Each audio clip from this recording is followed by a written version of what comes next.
I spilled red wine all over my sister's wedding dress. Her husband sends me a thank you card every year. My sister Meredith was the golden child. I was the afterthought. Growing up, she got ballet lessons. I got her old leotards. She got a car at 16. I got a bus pass and a speech about building character. When she asked me to be her maid of honor, I actually thought things were changing between us. They were not. The wedding planning was 8 months of Meredith treating me like her personal assistant. I addressed 400 envelopes by hand. I drove to 7 bakeries for cake tastings she never showed up to. I spent $600 on a seafoam green bridesmaid dress that made me look like a seasick leprechaun. But I did it all with a smile, because she was my sister. The ceremony was beautiful. I held her bouquet. I straightened her veil. I cried during the vows. After the ceremony, I walked to the bridal suite to let them know the reception was ready. I'd spent 14 hours setting everything up myself. The door was cracked open. I heard Meredith's voice. I cannot believe she wore that necklace. I stopped. I was wearing our grandmother's pearl necklace. Grandma left it to me because I'd visited her every week in the nursing home. Meredith visited twice in 3 years. It should have been mine, Meredith continued. Emma always has to make everything about her. Her friend Brittany laughed. She could never upstage you. Obviously. And don't get me started on the speech she's about to give. So embarrassing. Meredith taught me to be strong. Like,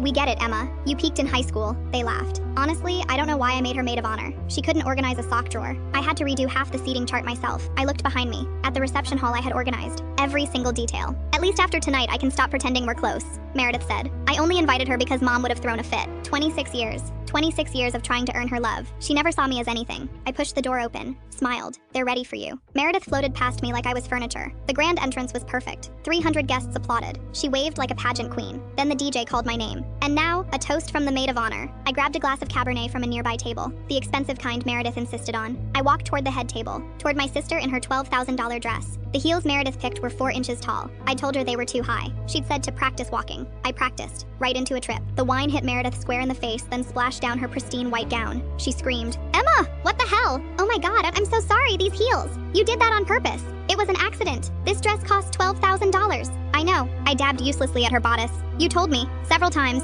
Meredith was spiraling, mascara running, face red with wine and rage. You always ruin everything. You're so jealous. 300 guests watched in silence. Jealous of what, Meredith? Of me. You've always been jealous because I'm prettier, because I'm successful and you're nothing. You've always been nothing. Trent stared at his bride like he'd never seen her before. Meredith, he said quietly, that's your sister. She's pathetic and jealous and I don't even know why I invited her. I touched Grandma's pearls at my throat, the ones I earned. I smiled. You're right, Meredith. I don't know why you invited me either, but I do know why Grandma left me the necklace.